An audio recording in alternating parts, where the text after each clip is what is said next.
Hoje nós vamos falar sobre a nossa reflexão, é sobre a felicidade e a infelicidade relativa, do Livro dos Espíritos, onde Allan Kardec pergunta aos Espíritos na questão 920.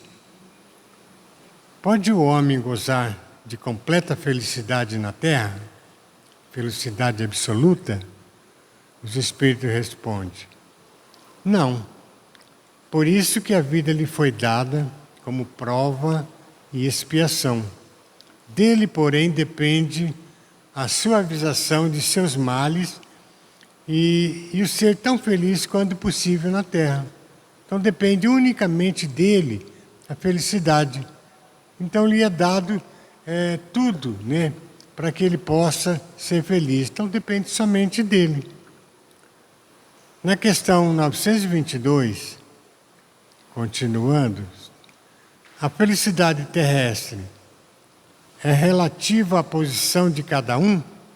O que basta para a felicidade de um constitui a desgraça do outro. Haverá, contudo, alguma soma de felicidade comum a todos os homens? Os Espíritos respondem: com relação à vida material, é a posse do necessário. Com relação à vida moral, a consciência tranquila e a fé no futuro. A gente não precisa de muita coisa para ser feliz.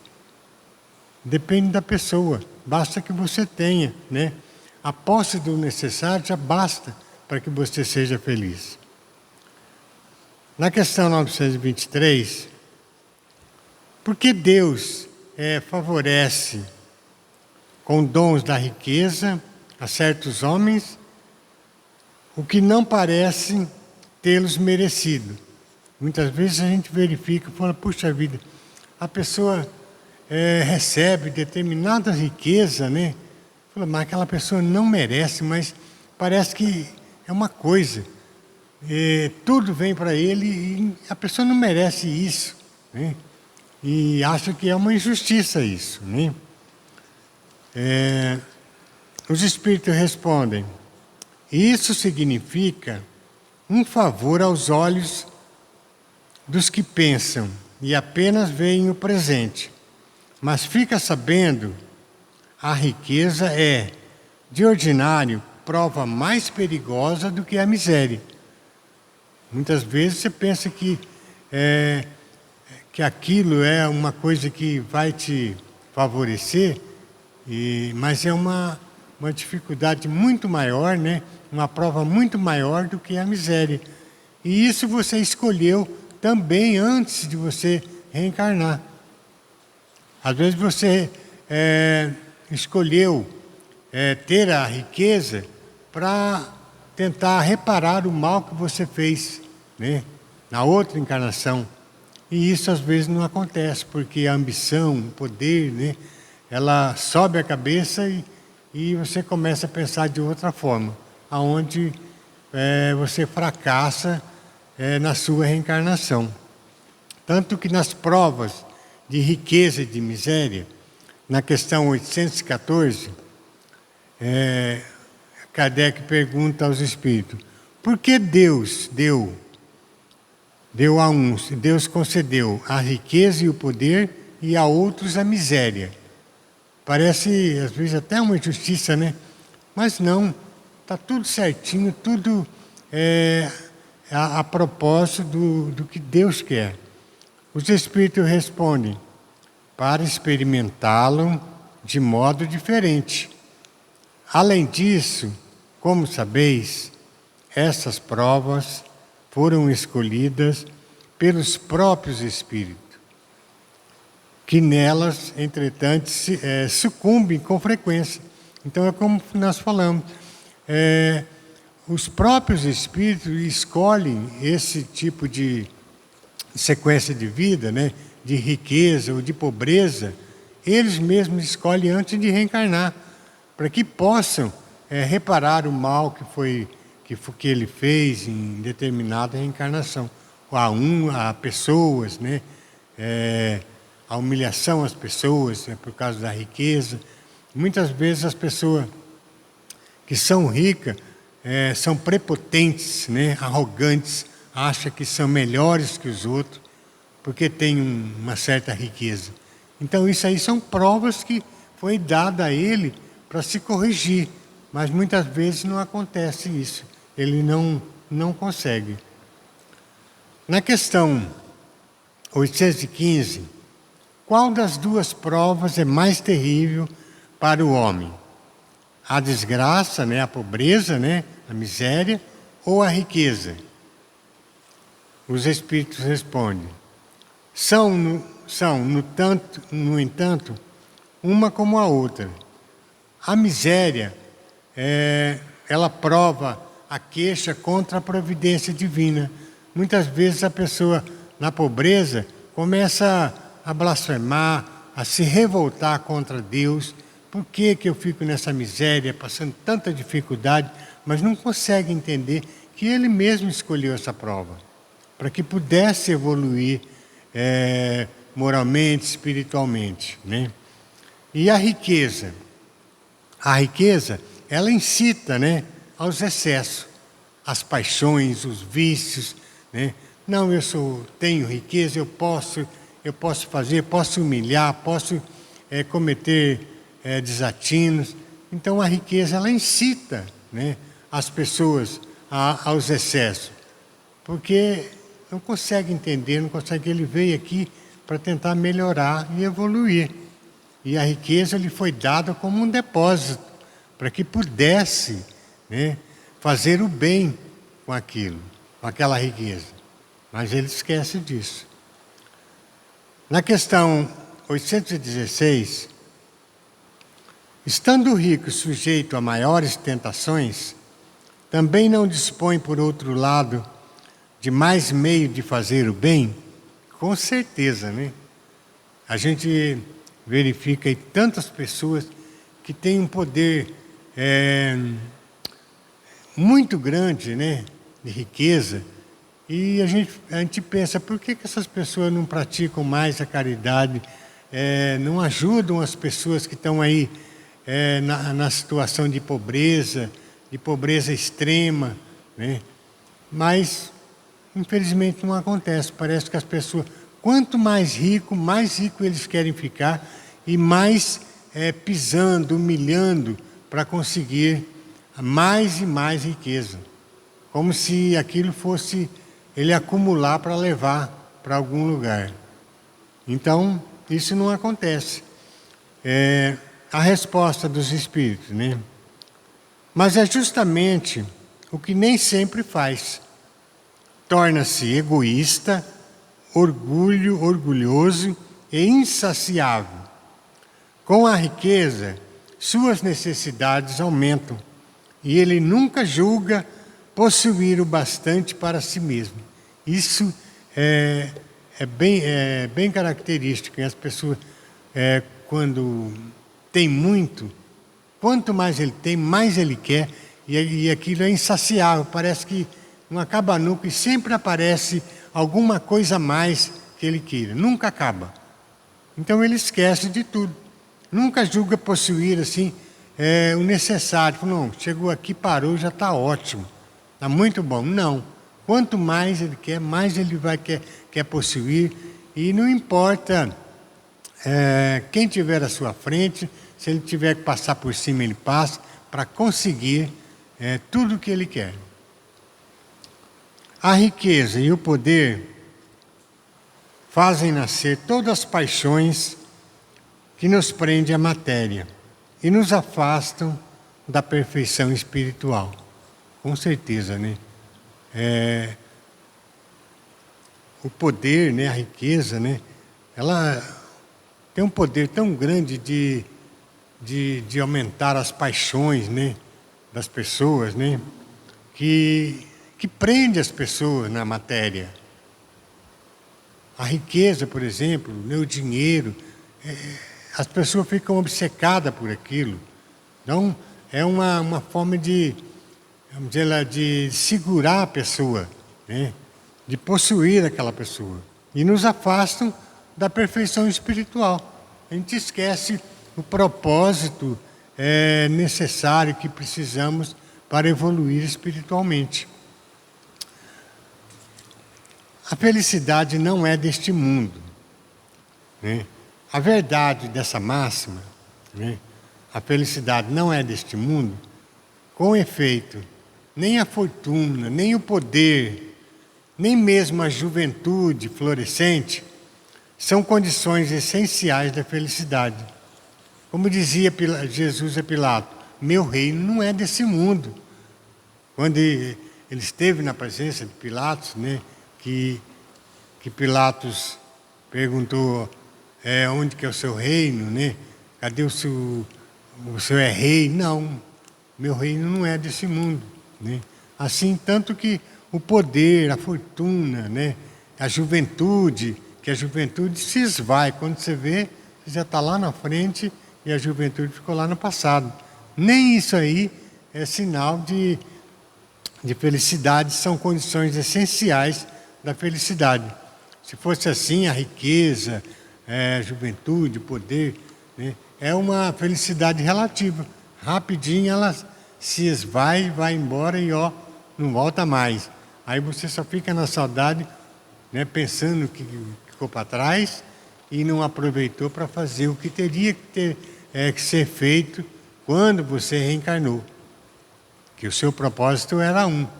Agora, quando você adquiriu a riqueza, o poder, tudo isso aí mudou de opinião.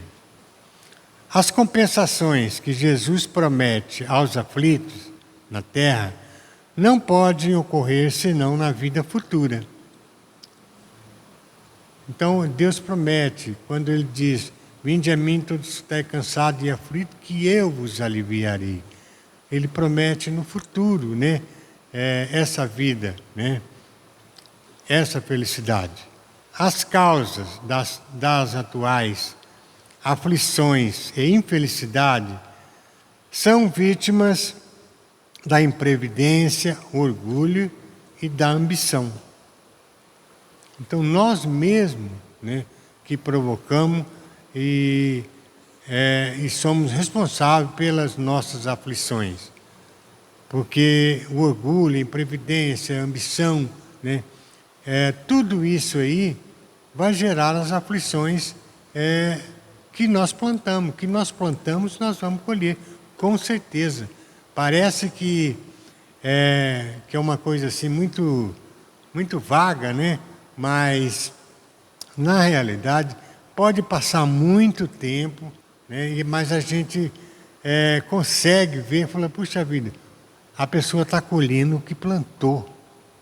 Às vezes na hora a gente não percebe, mas passa um bom tempo, você vê falando, fulano está colhendo o que plantou. E se ele plantou aquilo ali, ele vai receber aquilo também. Tá? Ainda por má conduta, ou por não saberem limitar os seus desejos. Então, pela má conduta, ou por não limitar os seus desejos, né? Os desejos excessivos, vícios, né? Tudo isso aí provoca, né, as causas das atuais aflições. Assim como as causas anteriores, aflições que às vezes não são completamente estranhos, que nos parecem atingir como por fatalidade, né? Exemplo, a perda de um parente, acidente, reveses da fortuna, né? A perda de um parente, a pessoa que é rica hoje, amanhã está na miséria. Isso a gente já viu acontecer. Pessoa da noite para o dia ficou na miséria. Em casos passados aí que a gente lembra, que pessoas até cometem suicídio. Da noite para o dia está na miséria. Então isso acontece também. O revés da fortuna, acidentes, né? Que de uma hora para outra, está tudo bem, de uma hora para outra acontece um acidente, muda toda a vida da pessoa, aquilo que você tinha planejado, tudo muda. Mas tudo está previsto e não tem nada que Deus não saiba o que acontece. Nem uma folha que cai de uma árvore, pode cair sem que Deus saiba. Portanto, todo efeito tem uma causa. E desde que se admita um Deus justo, essa causa deve ser justa. Então esse é o conceito que a gente tem de felicidade. A felicidade é o que nós plantamos, é o que nós vamos colher. É uma felicidade relativa. Então as nossas aflições, nós mesmos que provocamos devido aos excessos e sair do rumo que nós nos propomos quando nos permitimos a reencarnar. Para complementar, gente, houve uma lição 165 de Chico Xavier, pelo Espírito Emmanuel, Caminho, Verdade e Vida. Bens externos. A vida de um homem não consiste na abundância das coisas que possui. Lucas capítulo 12, versículo 15. A vida de um homem não consiste na abundância das coisas que possui. A palavra do Mestre está cheia de oportunidades para quaisquer círculos de atividade humana em todos os tempos. O homem poderá reter vasta porção de dinheiro, porém, que fará dele? Poderá exercer extensa autoridade, entretanto, como se comportará dentro dela? Poderá dispor de muitas propriedades, todavia, de que modo utiliza os patrimônios provisórios? Porque isso aí é aquilo, mas é provisório. Daqui uns dias você não tem mais nada, você não leva nada. Terá muitos projetos elevados, quantos edificou? Poderá guardar inúmeros ideais de perfeição, mas estará atendendo aos nobres princípios de que é portador? Terá escrito milhares de páginas. Qual a substância de sua obra? Que adianta escrever e não ter a essência necessária dessa obra. Contará muitos anos de existência no corpo. No entanto, o que fez do tempo? A pessoa viveu quase 100 anos. Mas aí se ele vai fazer uma retrospectiva, o que eu fiz da vida? Qual o bem que eu fiz? Eu aproveitei a vida desregrada, muito vício, muita festa, muita coisa. Mas e o que eu fiz de caridade? Eu ajudei as pessoas. Eu fiz o que, afinal de contas? Poderá contar com numerosos amigos. Como se conduz perante as afeições que o cercam? Tem muitos amigos, mas afeições que cercam, por exemplo, a família, às vezes é abandonada, nem lembra. Nossa vida não consiste da riqueza numérica de coisas, e de coisas e graças, aquisições nominais e títulos exteriores. Nossa paz e felicidade depende do uso que fizermos, onde nos encontramos hoje, aqui e agora, das oportunidades e dons, situações e favores recebidos do Altíssimo. Não procures amontoar levianamente o que detém por empréstimo. Mobiliza com critério os recursos depositados em suas mãos. Deus está depositando nas suas mãos aquilo para que você possa fazer bom uso dele. E muita gente pode se beneficiar com o uso do que Deus colocou em suas mãos. Depende somente de você. O Senhor não te identificará pelos recursos que ajuntaste, pelas bênçãos que retiveste, pelos anos que viveste no corpo físico. Reconhecer-te-á pelo emprego dos teus dons, pelo valor de tuas realizações e pelas obras que deixaste em torno dos próprios pés. Então, o que nós levamos muitas vezes Tem uma pessoa que me falava assim, a minha mãe mesmo, ela falava, ô meu filho, você já mandou seu tijolinho lá para o céu, né? Para a sua construção, né? Quer dizer, tem época que eu não entendia muito bem o que ela falava. Mas na realidade, o que nós fizemos aqui é o tijolinho que nós vamos mandar lá para o céu para construir a nossa morada. Então é isso que a gente tem que fazer. Deus deposita tanta coisa para nós e nós não sabemos aproveitar muitas vezes. Essa é a nossa reflexão de hoje. E que Deus nos abençoe mais uma vez. Queremos agradecer a Deus e que nos dê muita paz e esperança esse ano.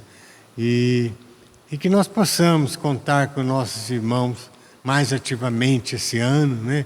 Que nós sabemos que foi um ano muito difícil esses 2 anos aí. Mas, se Deus nos ajudar, nós voltaremos às nossas atividades normais logo, logo. Muito obrigado a todos, encarnados e desencarnados que estão aqui presentes, e que Deus nos ajude. Que assim seja.